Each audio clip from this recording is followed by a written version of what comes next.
The point I'm trying to get to is here that Northrop borrowed a bunch of money and bought TRW Space Systems, the #1 think tank on your planet. Who gave you the green light? I can't answer that. All I can say is that the easiest way for me to say what I'm saying is my association with 3 Nordic people in Douglas on the Apollo program. During World War II, Germany was taking extraterrestrial information and putting in production 12, 14 different extraterrestrial type vehicles. They're manufacturing them using slave labor. Almost 90% of that was taken out of Germany before the war even stopped.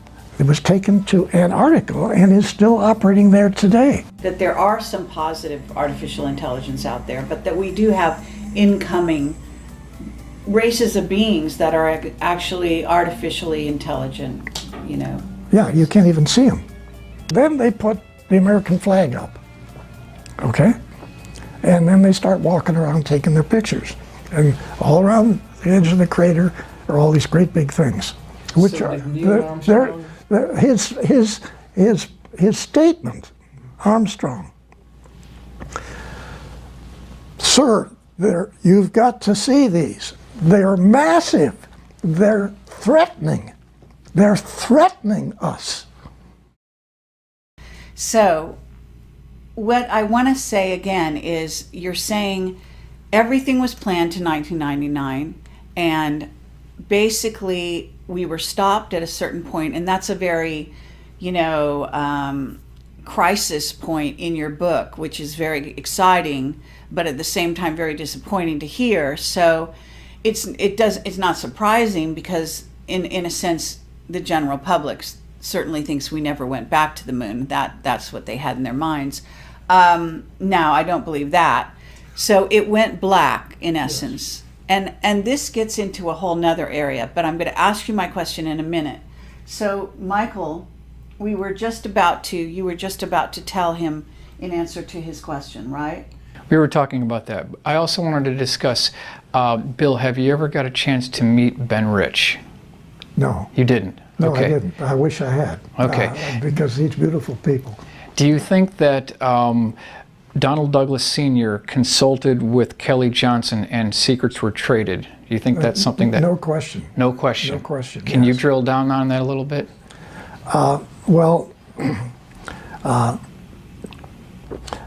Donald Douglas was far more important in this whole thing than people realize. I'm not trying to give him a big deal, but he certainly was. And so he, for instance, knew Northrop. And I want to sort of level out on Northrop, because remember, TRW systems that came on after all of this early program things, TRW came out of the Douglas think tank. That's where it came from.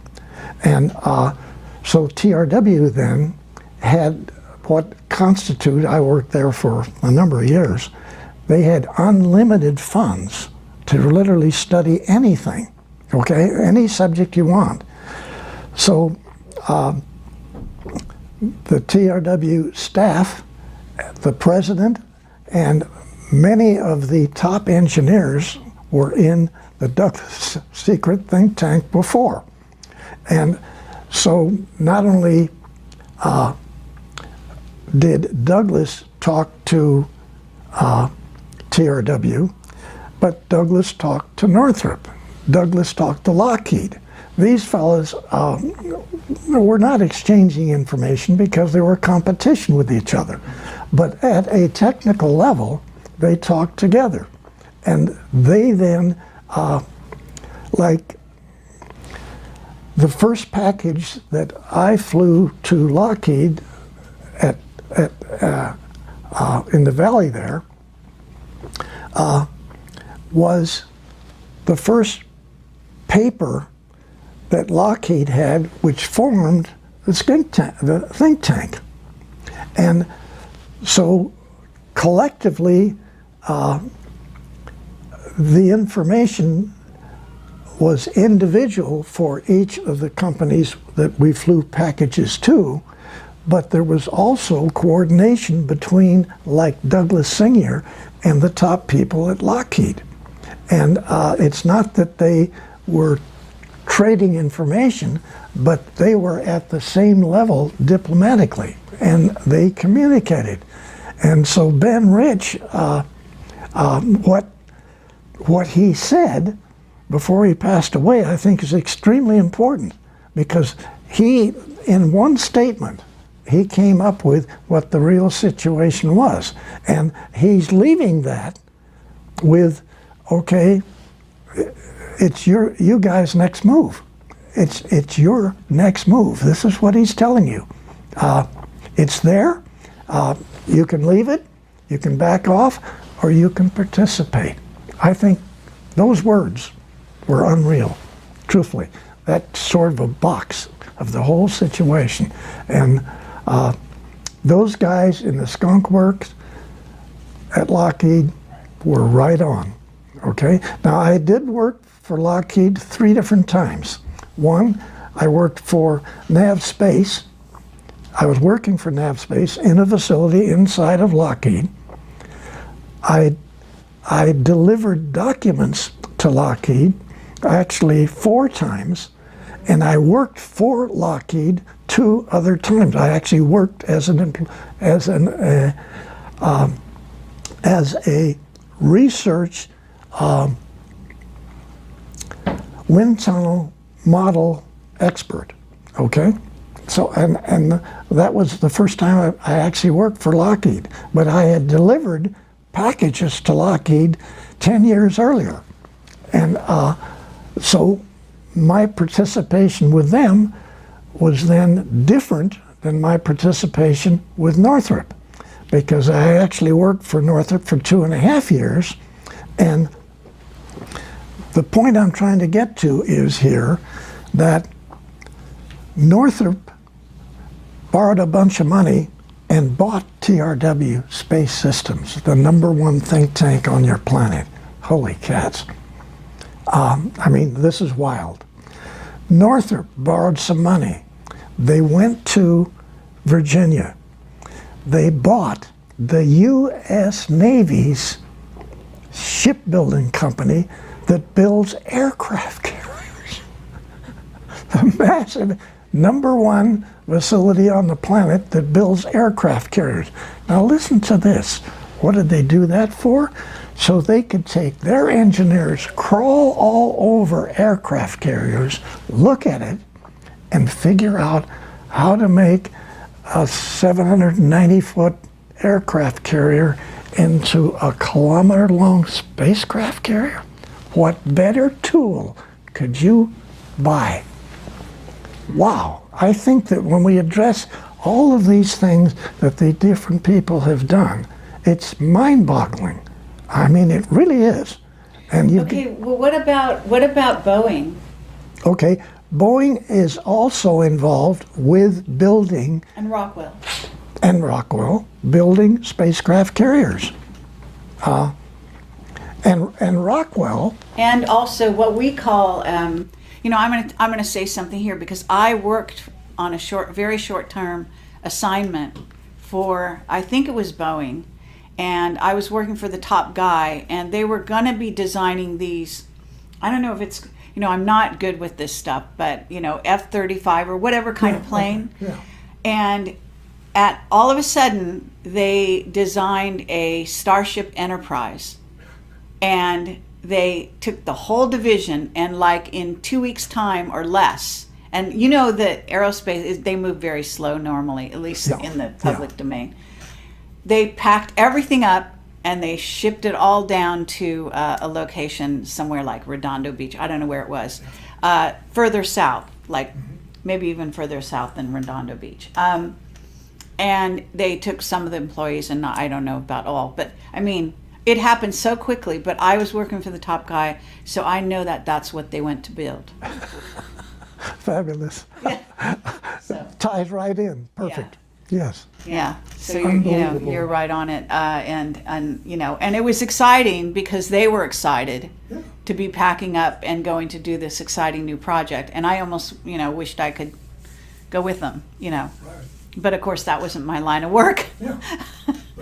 But yeah, so I mean, it's fascinating what goes on. Now, what you're basically describing, though, is a secret space program that went secret kind of like gradually in a certain way, because some of this stuff was out in the public domain, right? Yes, it was, yes. And yet the secrecy became more and more dense over the years. And I know a lot of people are puzzled by that. So have you got an evaluation or a critique of how the secrecy got so tight? Is it the infiltration of the reptilians and the fact that you've got Nordics on one side, reptilians on the other, influencing the program? Well, that's one of the keys, yes. Yeah. And then you have the Dracos influencing the president of your country. So this... Okay, so are we talking Eisenhower, Truman, who are talking, all of them? Yeah, all of them. Really? All of them. Yeah. Okay? And all But with... I thought the president doesn't have any real power. Does he? He has some power. Much of this was kept secret from that level, okay? But MJ-12 is behind the scene, you know, orchestrating a lot of this as well. And you're saying this guy Douglas is part of MJ-12 in the early days. Yeah. Right. So he's very instrumental. Yes, and actually for him to talk, you know, two of the Navy admirals and two of the Army Air Force generals to put together the most advanced study group on the planet and put it into a secret tank inside of Douglas Engineering. I mean, yes, it separated several years later, but Douglas put this together himself based on the Los Angeles event. Right. I mean, this is staggering. Was Rand around during that time, or No. was that after? Rand came out of the think tank. Oh. Actually, there was this divorce that I talked about in the book. So you have TRW and Rand? Was it like that? Well, Rand, because of manufacturing taking over all control of Douglas and removing it from Douglas Sr., okay, they did.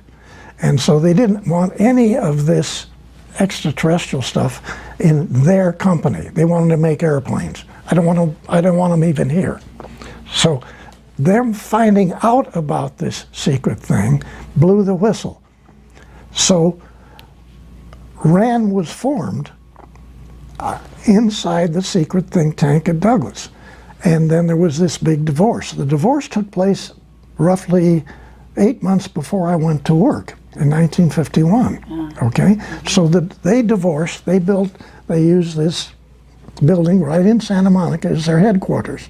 But then RAND went worldwide.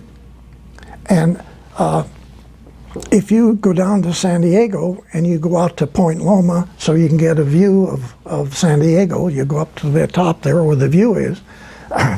As you went out there, on your left side, underground, that's all RAND. On the right side is nav space, underground on both sides. You're there looking at San Diego.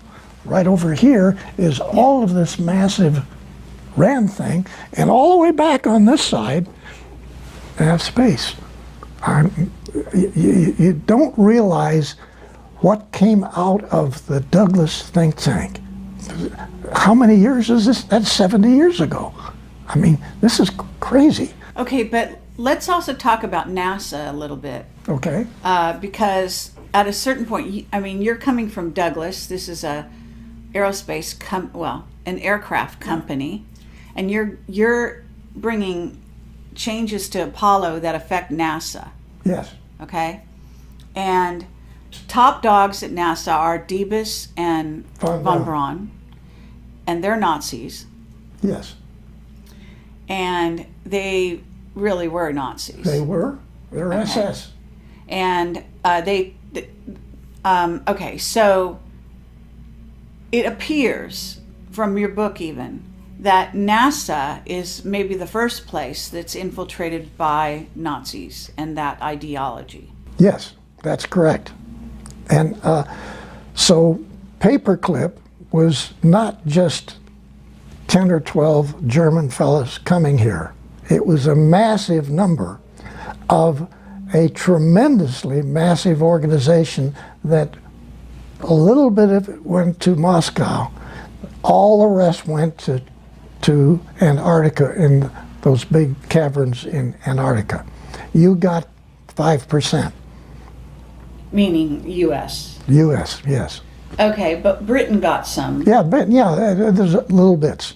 Okay, we, von Braun and Debus were both principals in that organization in Germany, and so you say, well, we got good ones. There were other good ones too that the Russians got, and many of them were still managing construction of extraterrestrial spacecraft carriers, which were being built underground in Germany during World War II. Okay? You mean when they came to work for us, they were continuing? No, during World War II, Germany was taking extraterrestrial information and putting in production 12, 14 different extraterrestrial type vehicles. They're manufacturing them using slave labor.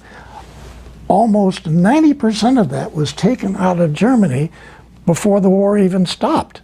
It was taken to Antarctica and is still operating there today. Right. New Berlin. Yeah. Yeah. Unbelievable. Right. Unbelievable. So is that why John Kerry went down to to Antarctica while we had a presidential election being held?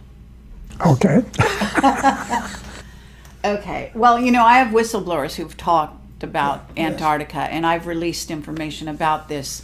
Now, I'm not a whistleblower, okay? I am simply an individual You're who has sanctioned been by the military. That's a whole different ballgame. Okay. All right. You're coming from a completely different angle. Most of the people that I deal with have worked in above block top secret. Okay, I may even have worked with you or near you, but they have come out of the organization. Then they start talking, in some cases violating their security agreements. Okay, I don't know what that's all about, but I am just trying to put it aside. I understand, but this is a radical change for the military to be actually bringing one of their own forward in this way. And I wonder if your enthusiasm is going to be catching? Are there going to be others like you? This is what we're hoping will take place. That's what I'm hoping will take place, because the public needs to know about this. The country needs to know about it. The planet needs to know about what has taken place. And we've been lied to. I say this over and over. We've all been lied to for a minimum of 6,000 years. Every country, every European country, every Asian country. Okay, but let's get into, and I apologize to you, but this is so important. Why do we need to know now? Because I get the feeling that you're actually coming forward at a critical time because of something coming. Okay, you could say that. I could say, in my opinion, I hope that this is going to take place. Okay, I'm hoping All that right. that this will benefit release of this subject. That's my hope. That's okay, but is, you know, why are they choosing now? I mean, you were sitting around, you know, you're really 93? Yes. So you were sitting around, I assume. I mean, you were a fantastically busy person building all these things and designing all these things, but at some point you must have sort of retired and been, you know, less busy, yet less utilized by them. Okay. And you must have, you know, even during the time you're writing your book, and I know that Bob Wood talked to you back in 2009, and I think there was some kind of interaction with you with some other reporters or somebody back in 2002 or something like that. And this is what was written in the back of your book. And yet, you basically had, the lid was on everything you were doing, and even Bob Wood didn't come forward with the interview he'd done with you back in 2009 until 1 year ago, almost 1 year ago to now, when somebody in the organization who's bringing you forward contacted, it appears, Michael Salla. Okay, Michael Salas, he's done his homework. Okay, now, he's a nice guy too. But Sure. through freedom of information, unlike many people, he has taken the time and taken all the hits of not releasing the information, okay? And then eventually getting substantiation for Admiral Riccobata, before he took over Naval Air Station San Diego, okay? Mm-hmm. He went to Lockheed, he went to Douglas, he went over to Northrop, he goes to North American. What is this all about? And 4 to 6 weeks later, Bill Tompkins takes packages to these people. What is this all about? That's now been verified through freedom of information that Michael Salas has got, and he's got a great deal more information. He's been pulling substantiation for the things we're talking about here, mm-hmm. Okay? Verifying it. And okay, but that doesn't explain why it took you that long to come forward.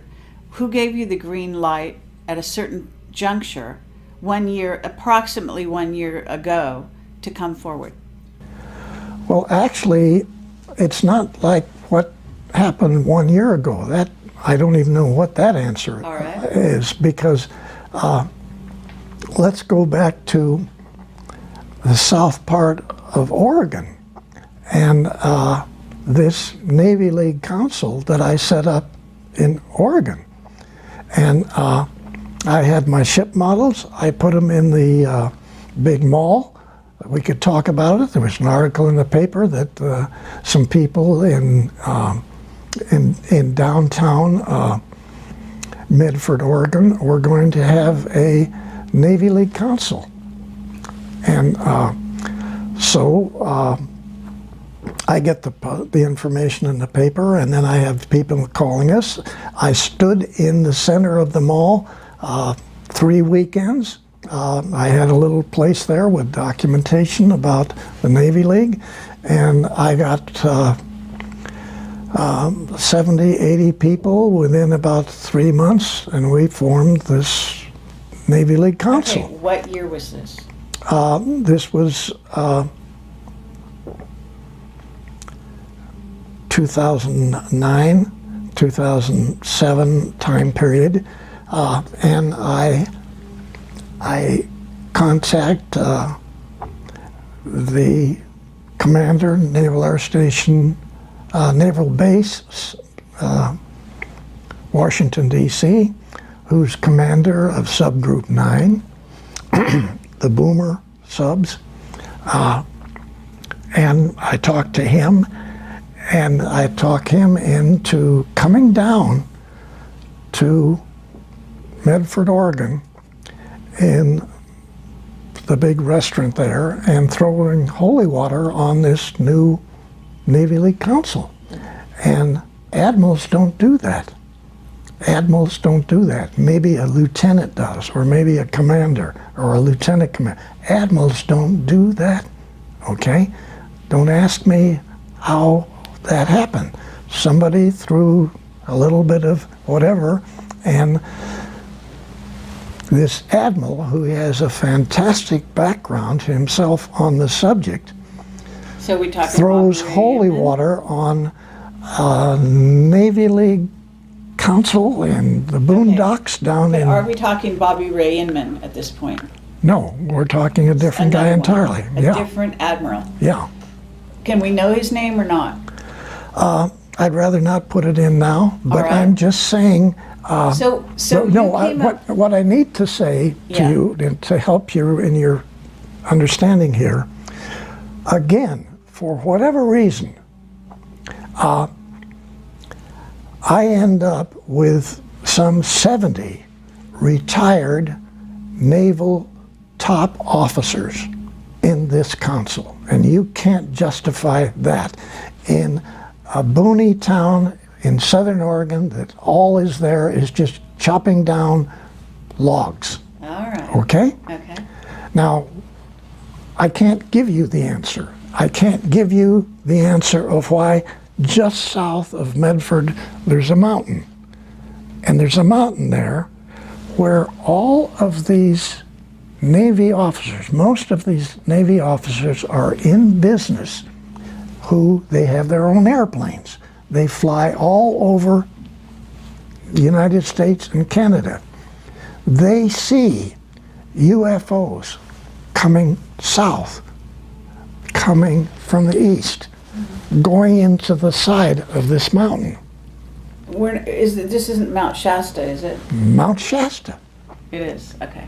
And so they take their airplanes and they fly collectively, 7, 8, 9 planes, trying to find the door.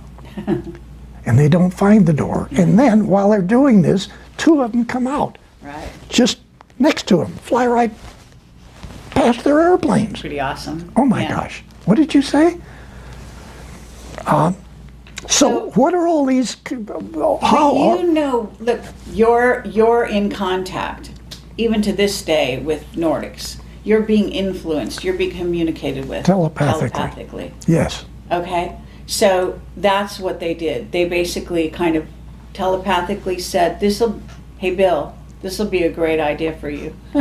You'll go down. You'll start this association, and if you build it, they will come." Right? And they did. Yeah. Okay, and they did, but I can't justify, okay? Why in the world would we have that many top off? One is at a Marine general.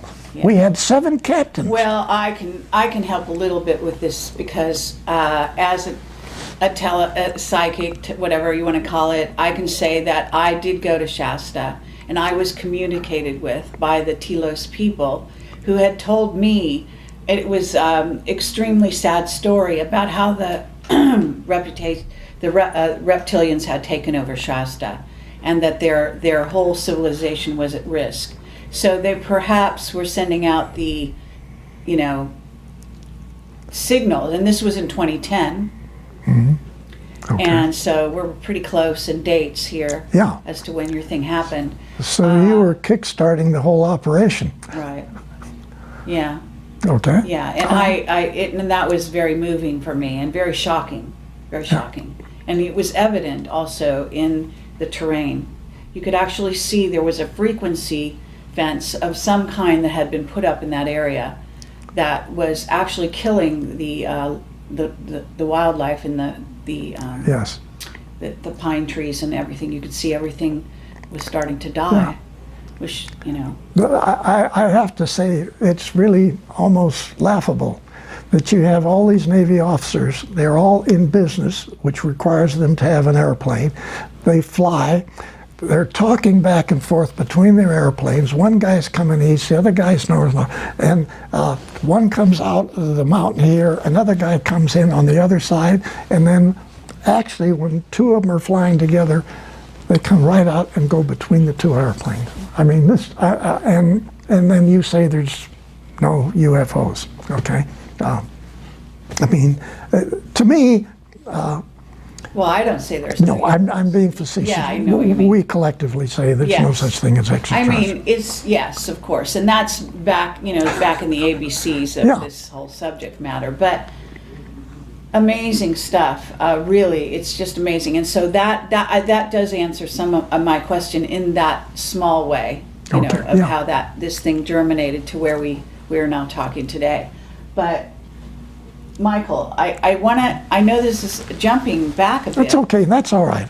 I'm But- okay. Did you get your question answered about the moon? Yeah, I think so. I want to just kind of get back on that really quickly. Bill, when Neil Armstrong and Buzz Aldrin landed at Tranquility Base on July 20th of 1969, were they given foreknowledge of what they were going to find when they got there, or were they just flying blind and they saw? Sort of had foreknowledge. Let me tell you why. Okay, we talk about these. You've heard their comments about, oh my gosh, there are other crafts out here. This is before you get to the moon. They're flying from here to the moon, and so then they describe some of these. Okay, one or two of the very large kilometer or 2 kilometer long spacecraft carriers came in from one side of the Apollo control module. So the Apollo's coming here, this vehicle is coming in like it's going to go exactly into the vehicle, our vehicle. And of course it makes the turn, and you essentially get the feeling you're being given the finger, okay? So you go on, you make your rotation around, you get all set up and to land. And so as you're landing from down behind the crater, these vehicles come up and park. Okay? Some of the guys come out and they stand there underneath on the edge of the crater. So we got 2 guys here and another guy still going around the planet up there, which he has to get back into. And they're doing their thing. Well, again, they didn't put the flag up first. They put up a Freemason flag, and then they got this great Freemason plaque, which they put down, and the Freemasons take over the moon, right? Okay, that's what the plaque is for. With these reptilians watching, Yeah, yeah. And so not now interfering. then they put the American flag up, okay? And then they start walking around taking their pictures. And all around the edge of the crater are all these great big things, which So are did Neil Armstrong- his statement, Armstrong. Sir, you've got to see these. They're massive. They're threatening. They're threatening us. Wow. Did Neil Armstrong take motion picture film footage of these vehicles? Yes. He did. Yeah. Okay. And what do you think was the talk inside the command module when they redocked with Michael Collins? What do you think Buzz and Neil told Michael Collins? What was that discussion about? Oh my God! Yeah. First of all, okay, really, because this is totally. Now, remember,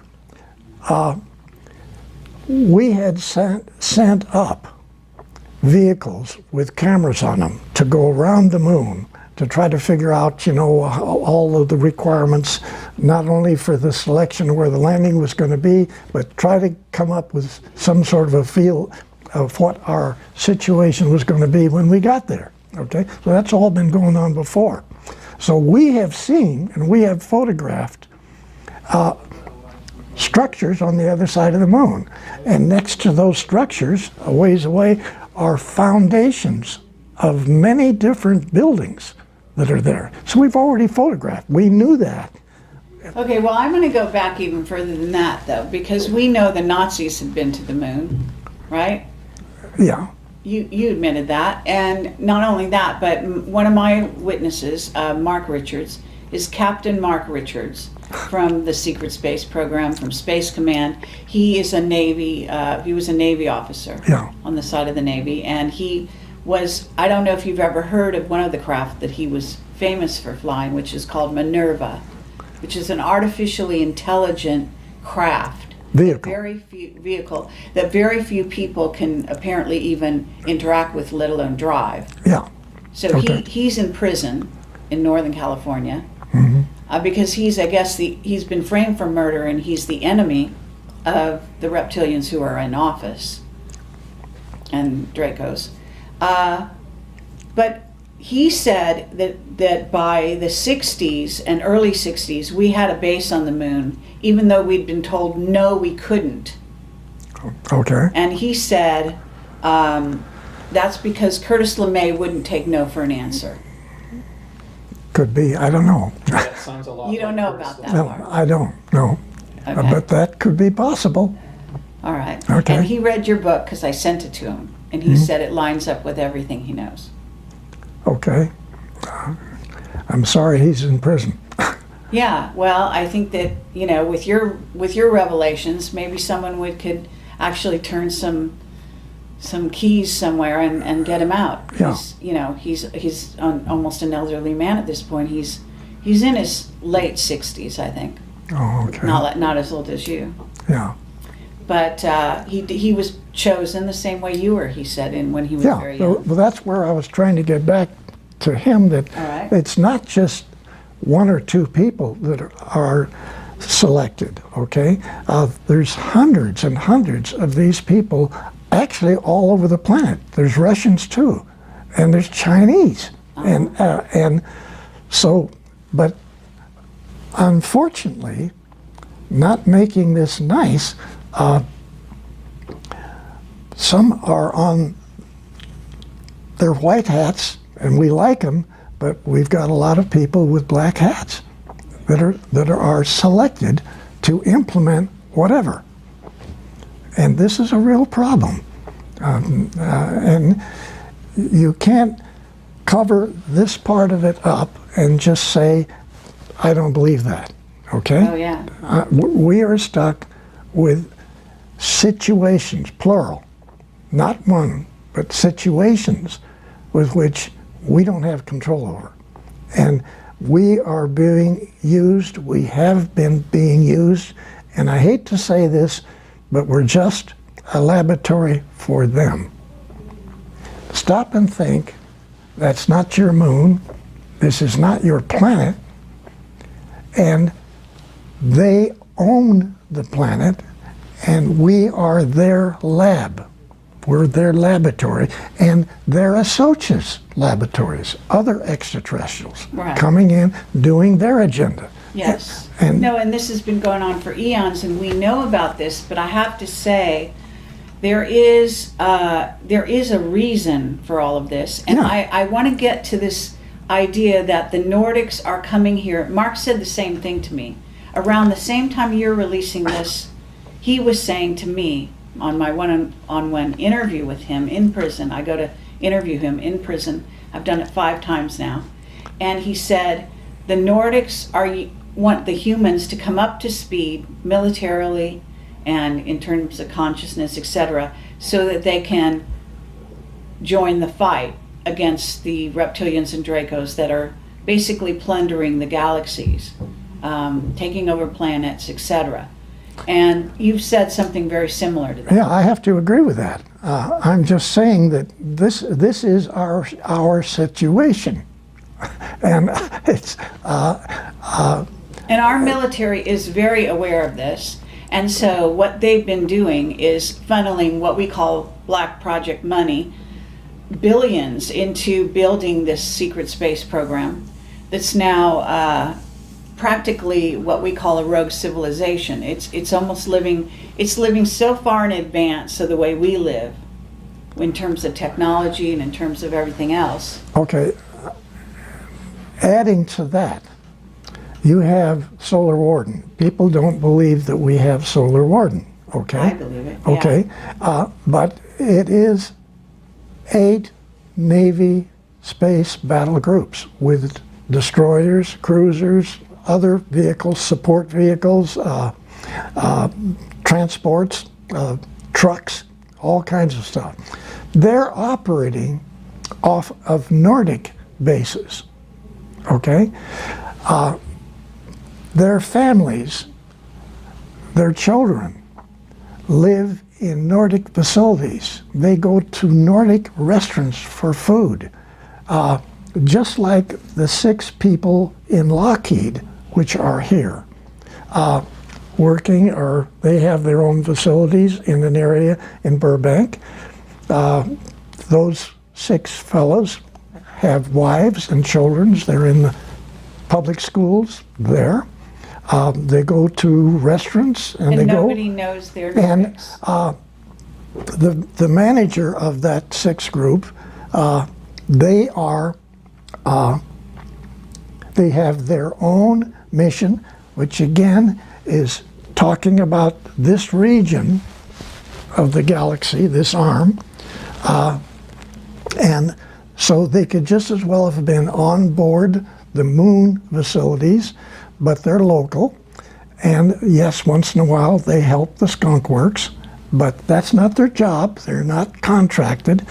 And okay, he lives 3,700 comparable years, and so do the children, the wife. Okay, the children go to the schools, but every hour they put in class, they're being taught telepathically their own information, because they can finish a 4-year college degree by 9 years old. Mm-hmm. Okay, sure. And they're right here in Burbank. Now, yes, we've got all this other stuff out there too that's being operated in the same manner, and those people are they're not necessarily here as a contract to help Lockheed, but yes, they do once in a while talk with the skunk works, make side issues, make side suggestions. So. Okay, but what about you? Because you're 93 years old. Were you not offered to live 3,000 years, or did you? What's your relationship with them? Are they just giving you upgrades so you lasted even this long, or are they gonna allow you to leave the earth and leave this body, this vehicle, and go back and join them? Let's talk for a minute about extended life. Yeah. Okay, now extended life didn't start here in the United States last week. Okay, mm-hmm. Extended life was even implemented into the information that the Draco reptilian group educated some of the German people. So no doubt about it. Now, so again, you say, well, what's extended life? Extended life was heavily involved in the secret think tank inside of Douglas. Okay, another subject. But then at TRW, where I worked later on, it was a really big program. I mean, really big program with hundreds of people involved. Okay. But even before that, the Nazis were reverse aging people. Yes. I have a witness about that, who actually said Werner von Braun was one of them. Okay, I've heard that. I don't know that. All right. Dr. Debus, all I got was he shaked his head. So I don't know that when that came up. Shaked his head no or yes? No. So maybe he was, I don't know. Right. All Well, right. But, why would they tell us? yeah, but okay. whatever. And I spent a lot of time with that whole week with essentially the #1 guy managing NASA. Okay. Right. Von Braun was supposedly the head of everything. Debus was the real head of everything. Okay. Okay, back to extended life. As it is sort of addressed today, what you do is you take an aspirin-sized pill, one every month for 4 months, okay? Or it could be an injection. Immediately you start feeling much better, okay? Immediately you start feeling much better. At the end of, or probably way before 4 months, the guys revert back to the latest number is 29. I've heard 23, I've heard all different dates, but say you go back to 29. So you've got everything physically that you had at that age, muscular, everything. And the young ladies go back to 21, okay? You have everything that you had at that point, plus you have a minimum of 400% greater capability of your brain, okay? Okay, so that you have said that on other shows. Now I want to know, again, what's their relationship with you? Are you going to take one of those pills one of these days? I want to sign up for the program. You do? Yeah, I want to sign up with a program. I want my wife to sign up for it. I want my son to sign up. I want my daughter and their families to sign up, okay? But is there a but in there somewhere, or is that fine, or have you gotten an, okay on that? Or? I haven't been able to sign up yet, Oh. okay? But I'm just saying that's a very real program. It has accomplished both men and women to move partway back, not the full 400% of the mind, but like 350, okay? The plan is 400% maximum, maybe 800% greater use of the brain. Obviously, what the Nordics are already using, okay, because the Nordic guys and girls go to 3,400 years. Come on, comparable years. So this is, again, part of our problem here, because we're being taught by the reptilians lies. We're being taught incorrect information, even incorrect astronomy. Yes. Everything is incorrect. Yeah. This is insane. Okay, but one footnote. The Anunnaki that Zecharia Sitchin talked about, the Anunnaki are these reptilians, are they not, in most cases? Yeah. But there are some positive Anunnaki, are they not? Aren't there? In other words, that have started to change their ways, let's say. Yes, and we got these blue people too. They got a little hair on their legs, but they're nice people. Okay, they're helping. And they're very tall. Yes. Yes. And but I've been in touch with them as well in cool. India. Wonderful. They're good people. Yeah. Wonderful. Yeah. But we're just talking about 2s and 3s here. We've got, documented 23 different types of extraterrestrials, most of them being good people, okay? But then we've got these massive capability with facilities of the Draco extraterrestrial side that, they're controlling. And they don't just control this planet, we're just one of their planets that they control. Is Mars under their rule or not? Because I know we have bases on Mars. Yeah. Right? Yes. And so I one of the whistleblowers out there says there are wars going on because there are different bases on Mars between those bases. Okay, and yes, many people, including myself, have watched partial wars with vehicles diving on top of other vehicles from the coast right here, halfway between Long Beach and Catalina Island. Oh, sure. 4 or 5 o'clock in the afternoon. 2008, 2009, both. Okay? Watched them both. One of my witnesses was killed. He was the guy who ran iPod.org. It's a website that was out there, and he had set up a camera on his balcony and filmed wars at night over the skies in LA and off the coast. Yeah, it's unbelievable. And eventually they killed him. Yeah.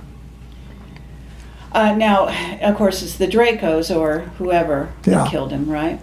Yes. So let me just ask you, do you feel that you're psychic enough to look at someone and know if they're Draco or not, or reptilian and shapeshifted? I have said that I don't have that ability. I at times pick it up. Right. Okay? But I don't have that expertise. Okay. But I can, for some reason, I know that SOB that was right down the hallway, right here when we came in, could be a problem. Oh, wow. And I don't know why he was down the hall. We sort of were on the run to get in here because you wanted to get started. Sure. I saw him. Okay. That's good. Right. And I don't know what that was. Yeah. No, He knew you were here. Yes. Oh, come on. We're so surveilled. It's crazy. Yeah. Yeah. No. Well, I want to talk about AI as well. And I don't know if we're completely done with this reverse aging idea.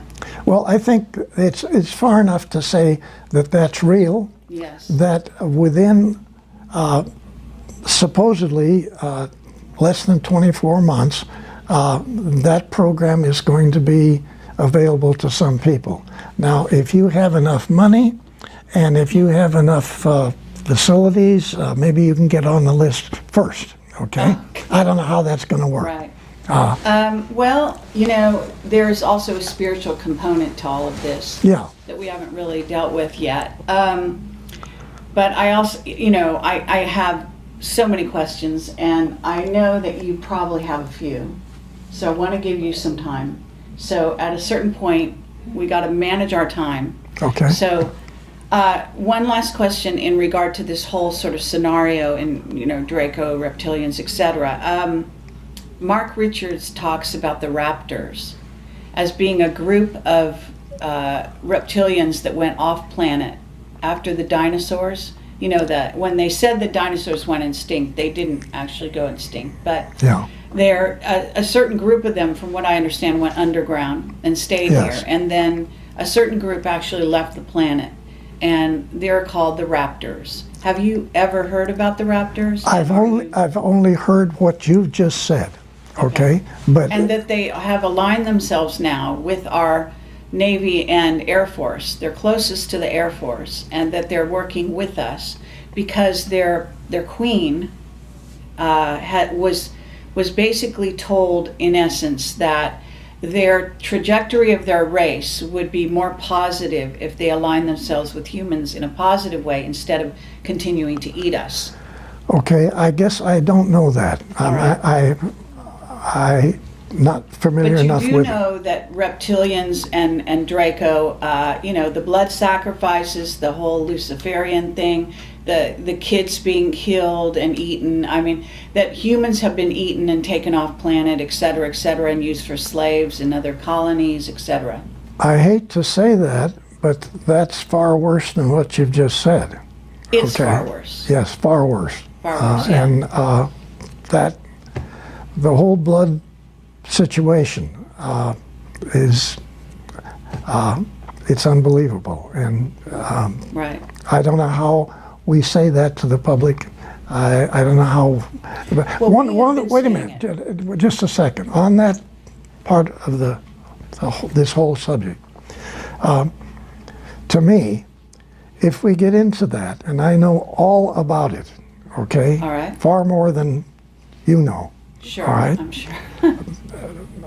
When we get into that, if we release it, 70–80% of everybody that listens to your program is going to say, you're smoking pot. I don't believe that, and I don't believe anything you people talk about on extraterrestrial. And it's going to kill what disclosure is trying to do. That's my opinion. But you know the pedophilia is starting to be exposed everywhere. You know that much is coming Oh, out. yeah. But you know the part that I don't want to talk about. I hear you. Okay? Yeah. It saying as much as you said right now is actually great. Okay? You know what I mean? Yes. Because you basically are, anyone who's hearing everything else you say is going to have to come to home with this. And if they want to know more, it's out there. It's more and more, it's out there. Yeah. Now, I'm not going to speak for Bob, but Bob Wood, Dr. Wood, who's worked with me on my book, okay? Yes. He's a genius. If we were in the conference room and we were talking and there was a big table there, he would have his fist like this and he would slam that table. I want every GD thing exposed. I want it all Good out. for him. That's lovely to hear. And I have to say, I'm having a hard time disagreeing with him, but Well, we can do another interview on that subject so that, you know, this one, it goes out, because I know you really want this information out. You want people to start to wake up, and we don't want to turn them off to any... we don't want, you just crazy said degree. it, we don't want them to be turned off. We don't want them to not believe what's being said, okay? I know, but and this, yeah, it's... and some, we can get into it partially, but I'm saying, I personally don't want to be involved in doing what Bob wants to do. It's too heavy. I think it's going to really hurt getting more people to get involved in this subject. Okay, they're going to say that Bill Tompkins is smoking pot. I don't believe one damn word. I don't want to hear about any of this. Okay, Yeah. I don't want to hear about it. I understand. Let me say, because I have interviewed people about these subjects and dealt with this and Mark Richards is very open about it. Yeah. Interestingly, but he's in prison, and so they think he's got plausible deniability. Says no one's going to believe someone who's in prison. You know what I'm saying? Sure. So that's how they allow that to happen. But I do want to say my philosophy on this, which is humans are not protecting themselves. They're not protected. And so if you don't warn them, you're culpable. The next time somebody gets snatched and eaten or taken away, or their child, and I'm more concerned about the children, obviously, than anything else. That's you know. that's it. Well, that's what. And so that's my statement. My statement is, I care about the children, and I want to protect the children. How can you protect a child? You must tell them. You must tell their parents what's happening, what's really going on this planet. And it's about time we humans are able to protect ourselves. There's a lot of New Agers out there who want nothing but to believe that there's ETs, definitely, but they're all hearts and flowers and good guys. Right. Yes. And this is such a dangerous thing to put out there, because again, you get humans that will not be able to protect themselves. That's and also not understand. Some people get the wrong idea about Camelot, but I'm actually in favor of the military. I know it sounds crazy, but I actually understand that we have a lot of military that are putting their lives on the line. Yes. In a daily basis to protect humans that have absolutely no idea that they're in danger. You're right. Absolutely. I agree. And that's got to change. Yeah, it's got to change. Yeah. So, I realize that people have no idea what a brave man you are. Oh. You are, I just wanted this statement made on my interview here, that the courage that it takes to actually do what you're doing right now is phenomenal. Really it is. See, I can get away with this because I'm a journalist and I can say anything and people will say, she's crazy, and just not listen.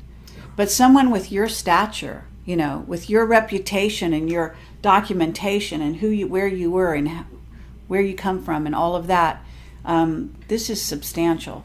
I don't think people can ignore you. I don't think they can. Well, I sure hope they don't, because frankly, we need help. Yeah. We need everybody involved in this. That's not a lie. We need help. Yes, absolutely. So at this moment, what I want to do is I'm going to get back to AI at a certain point, but I want Michael to ask any questions he's burning questions that you have right now. Okay, that's fine.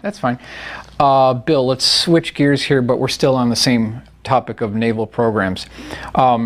What was the primary mission of the 1946 naval program known as Operation High Jump, and what really happened?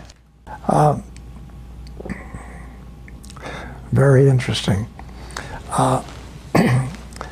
Essentially, the World War II had ended. We didn't win. It's just sort of ended. And the Navy had been involved with the German facilities in Antarctica and the Draco reptilian facilities in caverns in the Antarctica. And this program was well accepted. And then when Paperclip took place, this is where many of the German elite technical people left Germany and went to their facilities in Antarctica. Some of them went to Russia, some went to England, and a large number of them, Von Braun and Dr. Debus and their people, came to the United States. So there's an admiral called Admiral Nimitz, and he got with another Navy admiral, and they formed the largest U.S. Navy battle group that we had ever had, with the number of ships and the number of facilities, personnel. There was over 400 airplanes involved. Many of them were enormous flying boats, PB-3s, TBFs, which were all in this battle group that went to our South Pole to clean up the mess down there, okay? There are large tunnels underneath the water all around Antarctica where the Germans, with very, very large truck submarines, had been taking facilities from Germany to Antarctica, the facilities had in Antarctica. So everybody said, we got Paperclip here in the United States, but you don't realize that 60, 70%, even slave labor personnel, were put in these submarines and taken back to Antarctica through these big tunnels to very large facilities. So yes, there were extraterrestrial UFOs there too, and there were some production German UFOs also. So when we got within what you would call battle range of Antarctica, we had already flown half of our aircraft to the other side of Antarctica with the facilities to enter the mainland from the other side. We were going to come in from essentially the Pacific side. So UFOs came up out of the ocean at both sides. They eliminated every aircraft, including all of the helicopters, flying boats, every aircraft we had were eliminated in about 20 minutes. We had already started operations, landing type operations. And those ships and all those personnel were sunk. They ended up going to the bottom of the ocean off of the coast. So Admiral Byrd and Admiral Nimitz, with the tail between their legs, took off back to the United States as fast as they could go, okay? And never went back. A little bit like going to the moon and never coming back, okay? So that mission obviously failed to do any damage because they were supposed to go out there, pick up a bunch of prisoners, bring them back, and then blow up all of the facilities with this massive U.S. Navy battle group.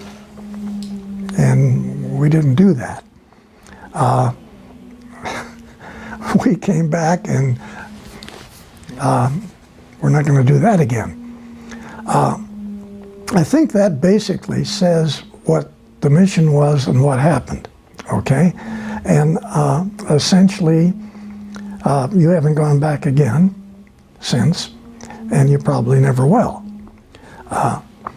So you don't have the capability to fight the Draco reptilian technical capabilities. But there are people going there.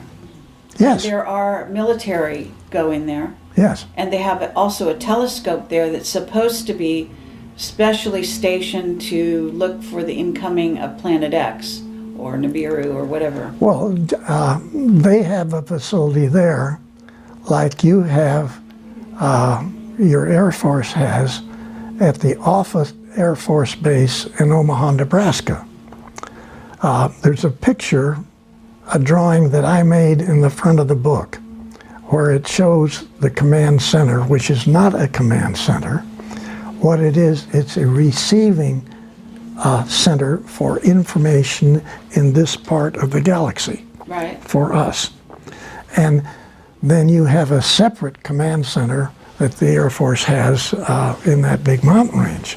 But the one we're talking about is like the Dracos have that the SS still uses, which is in Antarctica, and it's a controlling area of incoming vehicles that are not German or primarily not reptilian Draco type facilities. They could be Nordic, and they don't want the Nordics there. So that telescope facility also has much greater capability than any telescope that we have, and we just had in the last couple of 3 months found out that there are 2 trillion galaxies out there. Wow. So we got better capability as far as we're concerned. The ones that the Draco reptilian have in Antarctica is much bigger than that. Wow. Okay, but how is it that the humans are they do go down there? Are you saying that the ones that are allowed down there are Draco or reptilian, or are you saying that they allow them to come and go because that's some kind of treaty or arrangement? Well, it's just a arrangement between what was left of the SS and the people that are working in Germany on extraterrestrial vehicles. They have them in production. Still. Today. And you went down there to clean that up, and you didn't win that battle. So there's still communication with even humans from here to Antarctica, and you have Draco reptilian guys running your governments of every country on your planet. Every government. There you go. Wow. That's quite a statement. Does that answer your question? That answer. I'm sorry. It's not what we want to hear. No. Okay. Not at all. Okay, everyone who watches this is going to want me to ask you about Nibiru, the return of Nibiru, Marduk. You know who Marduk is, and you know Anu, and you know all of that. These are the head Anunnaki. Do you think that are you able to talk about a return of a planet, or is it a planetoid? Is it a, you know, Dyson sphere? You know, I'm going to have to say, I'm not familiar enough, other than the title, with that operation. So, frankly, I can't help. Okay. That's not my area. All right. And I know about it, but I know of it. Okay, have you been told, let me ask you this, Mark Richards says we're about to start Earth changes in a sort of a more major way. What I notice about Earth changes is a lot of times they're orchestrated and they're created by, you know, by men or Dracos or reptilians, and that they're supposed to start here at, you know, the beginning of 2017. And Camelot was always told I've been doing this for over 10 years, that 2017 was sort of the kickoff date for a lot of so-called Earth changes. So Okay. have you heard that? Let me talk a little bit about a different involvement of that. All right. Okay. I had a cousin, is Walter Handon, in our family here, who was 3 years older than me, about the same age as my brother. And after, say, 1933 time period, we were just kids living in Hollywood. Walter's house was, he was the only child. His dad worked for the railroad and didn't make much money. And so they rented a house in Hollywood, which is what we did. Nobody had any money. And so they didn't have any landscaping in the front or the back of the yard. So we kids would, in the afternoon, after school, we'd get together and dig holes in the dirt in the backyard. And Now you told this story on Walter Noasad's interview, right? Yes. So that's where you're going with this. So to save some time, can we like cut to the chase a little further and ask people to watch Walter's to get more of this? But you can sketch it out, but don't go as in much detail as you did with Walter. Okay. So my cousin Walter became a geophysicist, astrophysicist, was later Dean of Texas M down in Houston. One of the 5 top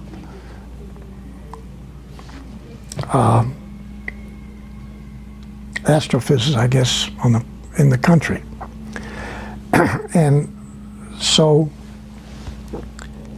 he continued to come to California, and he would stay with us. We were living in San Fernando Valley, and I was working at TRW, and he was a consultant to TRW. And so TRW had astronomy and every other technical field going, with many different sub-laboratories working on it. And so we were very, very aware of the problems geologically with planet Earth. And this gets into not just Noah's problem, where he had the flood and he took care of it quite well, but there had been 7 floods since Noah's flood, and one of those was really bad. But what takes place here, and it's a little hard to visualize, way back, the planet only had 1 continent. And as we know, those continents Well, the planet was trying to fix its uneven rotation. So the planet separated into different continents.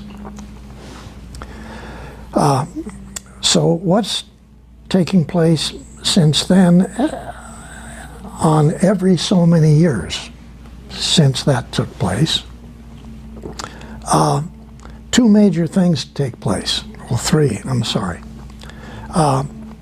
One is that every so many years, the planet has literally dozens and dozens of volcanoes all running at the same time from Alaska down the Pacific coast to the Pacific coast of South America. They're Ring of Fire, what's called. And they have these continuous volcanoes all going. Fouls up the atmosphere on the planet to where a lot of people don't make it. A lot of fish don't make it. Now, then separately, we have this situation where we have earthquakes. Some of these are really bad. Then the third thing is the real problem. Today, as we're talking, the Pacific plate is climbing up on top of the American plate, which would be United States, and it's getting ready to push it down into the magma. And the same thing will happen in South America too. It'll climb up over South America and push the Andes and everything on down into the magma.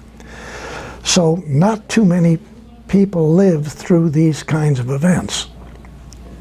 So essentially, planet Earth is not a really choice place to live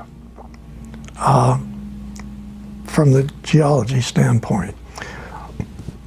We know that there are hundreds of million galaxies out there. We know that there's millions and millions of stars in our own galaxy, and that there are millions and millions of other planets which are at supposedly the right location out from the star, not too close in, not too far out, rotating, which produce unbelievably 2 and 3 and 4 times the size of Earth, total Eutippides, unbelievable planets, unbelievable atmosphere, gorgeous places to live, okay? So when the people in the secret think tank inside of Douglas were doing their studies, they came up with a thrust to review the geology of the planet, confirm the situations with the support of the Nordics of moving people off of the planet to other stars, planets that the Nordics are very, very aware of, and live their utopian lives. Okay? So when you look on page so-and-so in that book that I wrote, Selected by Extraterrestrial, you're going to see a detailed drawing of a 17-kilometer long space transport, which came out of one of the many designs of extraterrestrial type vehicles for the U.S. Navy. Okay? Now you have to ask the question, what's the relationship of the geological part of the planet and the fellows that were studying our problem here, which of course was extraterrestrial, but then it's also geological. Wow. And so these two things were put together a long time ago. And yes, you got nice suggestions by your cousins, the Nordics. Look into this, gentlemen, ladies and gentlemen, look at it. Take a real good look at where you live, and what is the next date for either one of the three problems to hit us again? Okay. Oh my goodness. What is it? We're overdue. We're overdue for that day. unquote. Okay. Now, my cousin, Walter Handon, was in on everything that I just said. He was the top expert to the most advanced astronomical space think tank on the planet. Okay? So is he still alive? No, he passed away quite a few years ago. Oh, Real nice guy. right. He and I brought this stuff back and forth just continually. And for him to be consultant of the company that I'm working for, you know, that was really beautiful for me. Well, may I ask why, like, can the Nordics help somebody like that before they die, or is that a choice? I Or think, are you sure he died and didn't just go to another planet? okay, there again, a lot of people don't believe that they have many lives, okay? Some have more than others.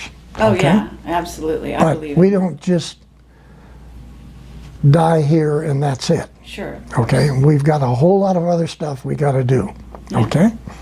And so TRW, again, in their programming on that particular subject, actually told John Walter almost the date that he was going to step out, Oh, okay. and told him which of 7 different previous lives he was going to relive. New versions of. Oh, uh-huh. And I thought that was kind of cool. Right. Now, I can't prove that. I'm only saying this is what he tells me. Well, it makes And, logical and sense. I'm saying that I personally, my wife and I, our family believes that, you know, this is only part-time here. You got a real job out there. Sure. And so there's got to be that relationship, yes. Absolutely. Okay. Very In good. fact, you're going to have a lot of fun in another one of yours. I know that. You do? Really, you're going to have a ball. Okay. So what I want to say here is about artificial intelligence. Because when I dealt with Mark, we know the reptilian and the Draco threat and all of that. Yes. And other ET races as well, of which there are many that are still, you know, negatively, what I would call negatively based. And maybe as big a threat as they are. The chromaton comes to mind, the dragon moss, and there's also some other very diabolical creatures that even the Draco and the reptilians fear, Yes, from what I hear. yes, that's correct. Okay. Absolutely. All right. And what about artificial intelligence? Isn't that a threat? I mean, I was told by Mark that there are some positive artificial intelligence out there, but that we do have incoming races of beings that are actually artificially intelligent, you know. Yeah, you can't even see them. There are some invisible ones, yes, he Yeah, said that. you can't even see them. Intelligence. So you've dealt with this? Yes, Yeah? no question. And maybe not 1 or 2, maybe like thousands. Oh, really? Okay, with agendas. Yes. And unfortunately, again, both pro and con. Right. White hats and black hats. Yes. And some of them are essentially supporting Draco reptilian type of missions, Sure. and some of them are helping Nordic and the blue people. Okay, the blue guys are really good people, really. Yeah, they're got that. Okay. Yes, I agree with that. So, you know. Wait a minute. This little dissertation right here yes. has been fun for me. Oh, good. I'm like having fun Excellent. with you hitting on me with this. You're trying to bang me. You're trying to hit me over the head. And really, you know so much about this subject. It's unreal. Oh, that's I just have to There you go, say, Carrie. I have to say, well, coming from you. That's what I'm saying. no, I have to say, you're beautiful. You really know. You really know what's going on. Thank you. Thank you. Thank you. Really. Well, you know who I have to thank. So Okay. I'm not going to take all the credit there. But thank you. That's lovely Yes. to say. Thank you very much. Okay. What are we on time? What time did you want to get out of here? It's 2 o'clock. It's 2:00. Okay.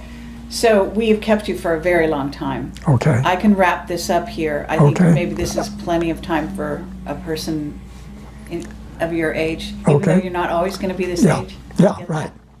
that. But so I guess cameras are still rolling, and I guess we should wrap this up. And I want to say thank you I very love much. you. Love you.